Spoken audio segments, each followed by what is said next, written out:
Hi viewers, welcome to our channel. ప్రస్తుతం మనతో పాటు దాము బాలాజీ గారు సీనియర్ జర్నలిస్ట్ ఉన్నారు. వాటితో ఒకసారి మాట్లాడదాం. సార్ నమస్కారం. సార్ నమస్తే సార్, హీరోయిన్ రష్మిక మందన ప్రాణహాని ఉందని చెప్పేసి వాళ్ళ కులస్తులంతా కూడా ఆందోళన వ్యక్తం చేస్తున్నారు. ఆమెకు ప్రభుత్వం నుంచి సెక్యూరిటీ కల్పించాలని కూడా వాళ్ళు కోరుతున్నారు. ముఖ్యంగా ఈ ప్రాణహాని అంతా కూడా కాంగ్రెస్ గవర్నమెంట్ ఉందని కూడా వాళ్ళు ఆరోపిస్తున్నారు. మరి ఏం జరిగింది? నిజంగా ప్రాణహాని ఉందా? మరి దీని పట్ల మీ ఒపీనియన్ సార్?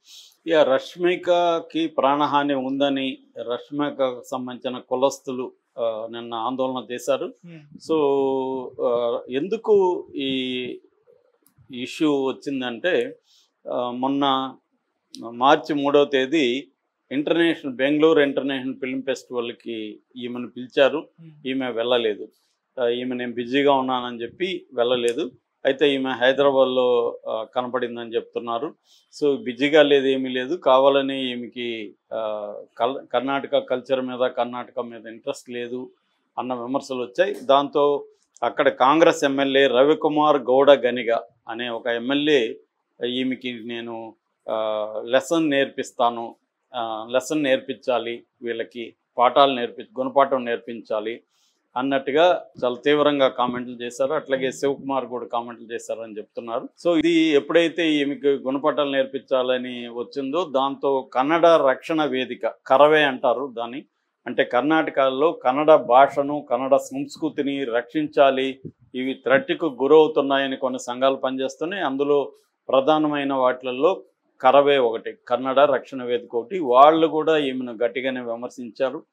సో దీనికి సపోర్ట్గా ఇప్పుడు కొడవి అంటే గతంలో కొడవ అనే కులానికి చెందిందనమాట రష్మిక. కొడవ కమ్యూనిటీ, ఈ కొడవ నేషనల్ కౌన్సిల్ సిఎన్సి అనే అక్కడ ఉంది.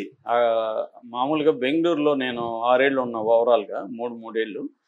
అక్కడ ఏంటంటే కర్ణాటకలో ప్రతిదానికి ఒక అసోసియేషన్ ఉంటుంది. చివరికి పత్రికలకి లెటర్లు రాస్తారు కదా, వాళ్ళకు కూడా ఒక స్టేట్ వైడ్ అసోసియేషన్ అనమాట.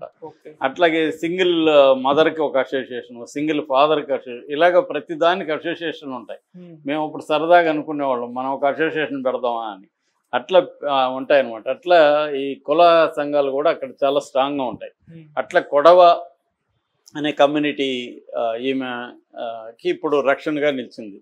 మామూలుగా రష్మిక రక్షిత్ శెట్టి ఆ సినిమాతో ఆమె వచ్చింది. అప్పట్లో నేను బెంగళూరులో ఫస్ట్ డేనే ఆ సినిమా చూశాను. అప్పట్లోనే ఈమెకు మంచి పేరు వచ్చింది. ఫస్ట్ సినిమాతోనే బ్రహ్మాండమైన, నిజానికి దాంట్లో 2 హీరోయిన్లు, ఈమె ఒక హీరోయిన్, కానీ ఈమెకు మంచి పేరు వచ్చింది దాంట్లో. ఆ తర్వాత ఆమెకి ఛాన్సులు వచ్చింది. ఆ తర్వాత ఆమె తెలుగులో బాగా షైన్ అయింది. ముఖ్యంగా అప్పటికే ఆమె నిశ్చితార్థం కూడా అయింది రక్షిత్ శెట్టితో. దాని తర్వాత తెలుగులో మన విజయ్ దేవరకొండ, గీతా గోవిందంతో విజయ్ దేవరకొండతో అఫేర్ అని స్టార్ట్ అయిందని, దాంతో అక్కడ నిశ్చితార్థం క్యాన్సిల్ అయింది. నిశ్చితార్థం క్యాన్సిల్ అయినప్పుడే ఈ మీద విమర్శలు కర్ణాటకలో వచ్చాయి. చూడు, మన కన్నడ అతన్ని వదిలేసి తెలుగు అతన్ని పట్టింది అని.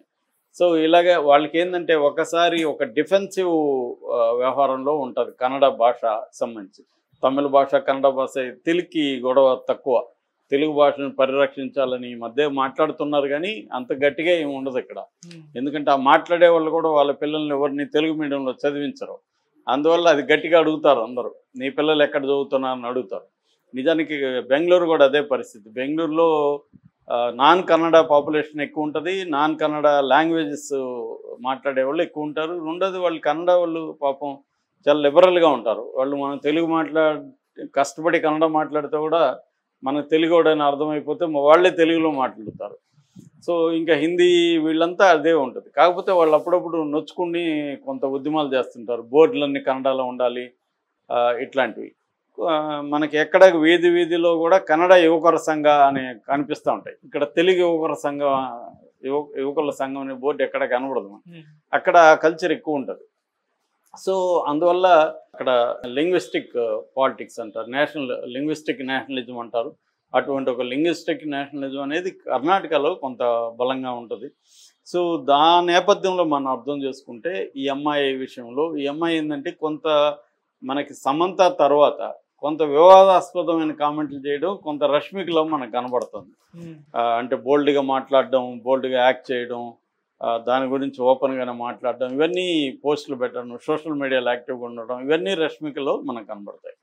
సో అలాగా పుష్ప 1 and 2లో కానీ, తర్వాత యానిమల్లో కానీ బోల్డ్గా, ముఖ్యంగా పుష్ప 2లో, తర్వాత అదే ఫీలింగ్స్ పార్ట్లో కానీ, యానిమల్ అయితే ఇంకా బోల్డ్గా యాక్ట్ చేయడం, వీటన్నిటిలో ఈమెకి కన్నడ వాళ్ళ నుంచి కూడా విమర్శలు వచ్చాయి. ఆ తర్వాత 2022లో కాంతారా రిలీజ్ అయినప్పుడు కర్ణాటక బెంగళూరు ఎయిర్పోర్ట్లో ఈమెను కాంతారా చూసారా మీరు అని అడిగితే నేను చూడలేదని చెప్పి అది హర్ట్ అయిపోయారు వాళ్ళు. కాంతారా చూడకుండా ఏం చేస్తున్నాను అన్నట్టుగా. సో మళ్ళీ ఆమె పోస్ట్ పెట్టింది, కాంతారా చూశాను గొప్పగా ఉందని కూడా మళ్ళీ పోస్ట్ పెట్టింది. ఆ తర్వాత నాది హైదరాబాద్ నా హోమ్గా ఫీల్ అవుతానని చెప్పింది. అంటే కర్ణాటక నీకు హోమ్ కాదా అని మళ్ళీ వాళ్ళు అక్కడ స్టార్ట్ చేశారు. ఇలాగా ఏది మాట్లాడినా రష్మిక వివాదం అవుతూనే ఉంది. కన్నడ వాళ్ళు రష్మికను అటాక్ చేస్తున్నారు. ఎందుకంటే రష్మిక పాన్ ఇండియా హీరోయిన్ అయిపోయింది. ఒక సమంత లాగా రష్మిక కూడా పాన్ ఇండియా. ఎందుకంటే ఇప్పుడు హీరోయిన్లకైనా హీరోలకైనా తాము గో బిగ్ అనేదే వాళ్ళ గోలు. పెద్దగా అవ్వాలి, పెద్దగా అవ్వాలి. పెద్దగా అయితే రెమ్యునరేషన్ కూడా ఎక్కువ వస్తాయి. ఇప్పుడు సమంత 15 crores వరకు తీసుకుంటుందని మన ఎవరు చెప్తున్నారు. అలాగే ఈమెకు కూడా 10 కోట్ల వరకు వచ్చే అవకాశం ఉంది బిగ్ అయితే. అలాగా వీళ్ళు ఎందుకంటే హీరోయిన్ల స్క్రీన్ సినిమా వయసు తక్కువ. హీరోల్లాగా 66-70 వచ్చినా బాలకృష్ణ చేస్తున్నాడు, చిరంజీవి చేస్తున్నాడు హీరోగా. అలాగా వీళ్ళు చేయలేరు కదా. సో వీళ్ళు త్వరగా తల్లులుగాను అక్కలుగాను మారిపోతారు. అందుకని ఉన్నప్పుడే ఇల్లు చక్కబెట్టుకోవాలి. అది ఏదో వాళ్ళు బాధలు వాళ్ళు పడతారు, కెరీర్ మీద కాన్సన్ట్రేట్ చేసి. కాకపోతే ఏంటంటే ఈ మాటలు మాట్లాడేటప్పుడు జాగ్రత్తగా ఉండాలి. ముఖ్యంగా హీరోయిన్లు సాఫ్ట్ టార్గెట్స్.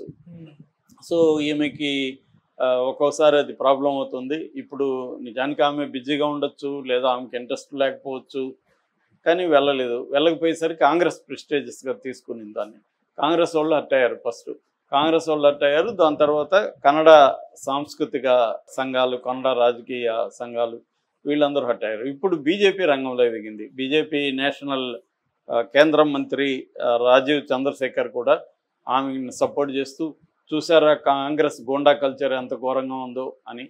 దాని తర్వాత ఇతను సర్దుకున్నాడు. ఎవరు ఈ రవికుమార్ గౌడ్ గనిగా. నేను ఆమెకు చెప్పింది ఫిజికల్గా గుణపాఠం నేర్పించాలని కాదు, ఆమెకి మేనర్స్ నేర్పించాలి, గ్రాటిట్యూడ్ అంటే ఏంటో నేర్పించాలి, లైఫ్ లెసన్స్ నేర్పించాలన్నాను, కానీ ఆమెనేదో ఫిజికల్గా కాదు అని. కానీ వాళ్ళు మాట్లాడింది అలాగే ఉంది. అంటే ఇక్కడ ఎట్లాగైతే మేబీ రేవంత్ రెడ్డి నుంచి ఇన్స్పిరేషన్ తీసుకున్నట్టున్నారు. ఇక్కడ రేవంత్ రెడ్డి సినిమా వాళ్ళకి ఎలాగైతే గుణపాఠం నేర్పించి అందరినీ తన కాళ్ళ దగ్గరికి రప్పించుకున్నాడు, అలాగా వాళ్ళు కూడా రేపు పొద్దున రష్మికను ఇంకొక ఏదో కేసులు పెట్టి ఇరికిచ్చి చేసే అవకాశాలు లేకపోలేదు. ఎందుకంటే ఇది ఒకరిని చూస్తూ ఇక్కడ కాంగ్రెస్ చూడు రేవంత్ రెడ్డి అలాగ ఉండాలని వాళ్ళు అనుకునే అవకాశం